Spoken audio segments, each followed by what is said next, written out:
Episode 167, Pembantaian Bagian 2.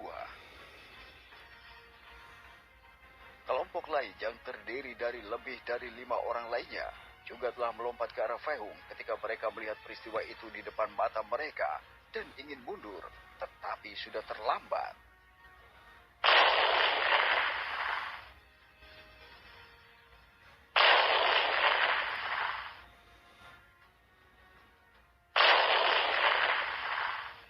Yang lain yang mengikuti di belakang berhenti dan mulai ragu ketika mereka melihat pemandangan yang begitu menakutkan.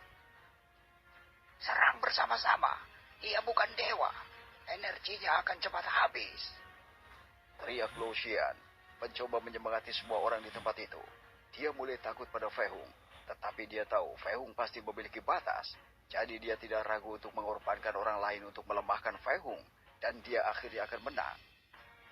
Siapapun yang berhasil membunuhnya akan memiliki bagian wilayah kota untuk dirinya sendiri. Imbalan dari Luo Xian menghasut semua orang saat keserakahan dan keinginan di masing-masing dari mereka tumbuh. Jadi mereka tidak ragu untuk menerkam Fei Hung dalam kelompok besar, mencoba menyakiti atau bahkan membunuhnya dengan senjata mereka. Mati!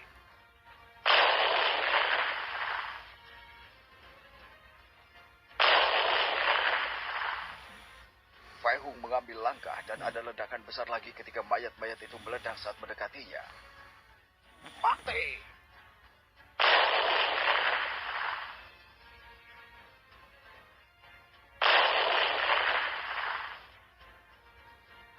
Dengan setiap langkah yang diambil Fei Hung, hujan darah mulai menyebar kemanapun dia berjalan, meninggalkan jejak mengerikan di sekelilingnya. Tempat itu bahkan mulai dipenuhi dengan bau darah yang kental. Bahkan ada beberapa orang yang pergi ke kelompok Lin Meng dan yang lainnya untuk menyandera mereka, tetapi mereka juga mati seketika. Puluhan seniman bela diri meninggal dalam sekejap mata. Dengan tubuh mereka meledak saat mereka mendekati Fei Hung. Fei Hung tidak peduli dengan kehidupan orang-orang ini. Mereka jelas semut di matanya dan menjadi umpan meriam. Jadi dia menyerang dengan aura dewanya, meledakkan tubuh semua orang yang mendekatinya. Targetnya yang utama adalah Luo Zheng dan Luo Xian, serta King Zhen dan King Ruo. Luo Zheng dan Luo Xian, serta King Zhen dan King Ruo ingin melarikan diri, berbalik dan berlari untuk memulai rencana ketiga dan terakhir mereka. Tetapi mereka tidak dapat mengambil satu langkah pun. Fei Hung telah mengunci mereka dengan auranya sendiri, mencegah mereka bergerak. Gelombang terakhir seniman bela diri di dekat Fei Hung langsung meledak berkeping-keping. Peristiwa ini mencapai tingkat kejutan yang tak terbayangkan bagi mereka masing-masing. Tempat itu tampak seperti ladang hujan darah murni dan potongan daging dan tulang yang menutupi tanah. Bahkan Lin Meng agak tercengang melihat tindakan Fei Hung. Meskipun dia telah melihat sebagian besar ingatan Fei Hung, sudah lama sejak Fei Hung melakukan pembunuhan dalam skala ini. Ketika dia dikenal dulu sebagai Raja Dewa Pedang Pembunuh. Terlebih lagi, apa yang telah dilakukan Fei Hung sekarang tidak ada apa-apanya dibandingkan dengan kekejaman sebenarnya dari pembantaian yang dia lihat dalam ingatan Fei Hung. Ketika Fei Hung adalah orang yang dingin dan jahat, yang mencoba bertahan hidup di dunia atas, memusnahkan apapun yang menghalangi jalannya. Ling Xi awalnya takut dengan tindakan Fei Hung, jadi dia ingin menutup matanya saat dia memeluk Kuan Yin, yang tidak sadar untuk melupakan apa yang dia lihat saat ini. Kata-kata yang Fei Hung katakan padanya malam itu, ketika dia mengakui perasaannya dan dia menerimanya, bergema di benaknya.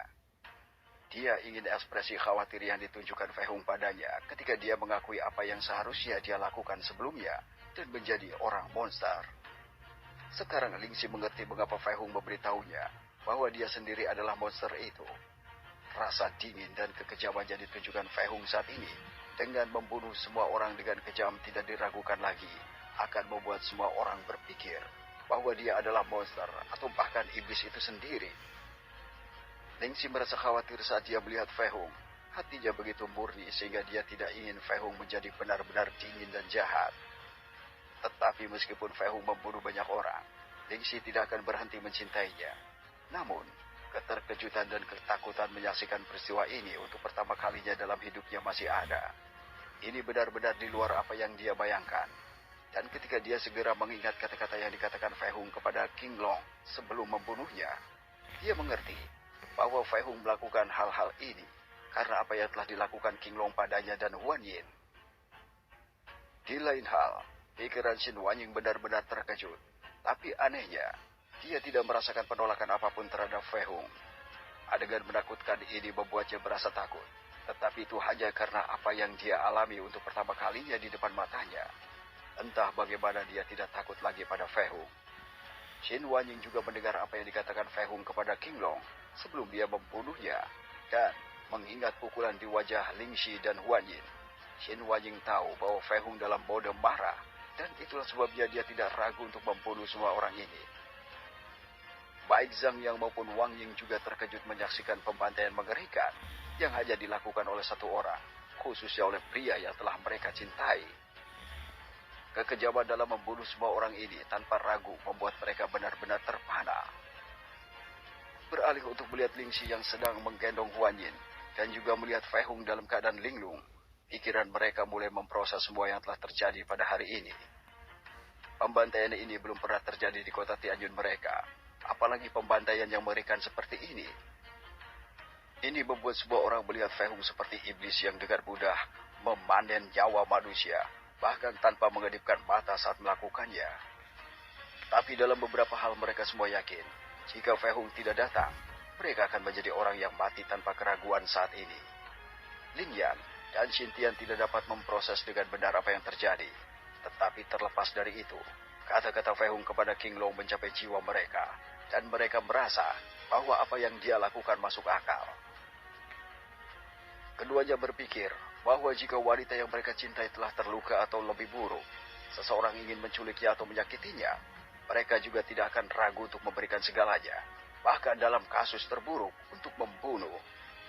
Tampaknya kepribadian dan keyakinan Fei Hung mulai mempengaruhi pikiran mereka.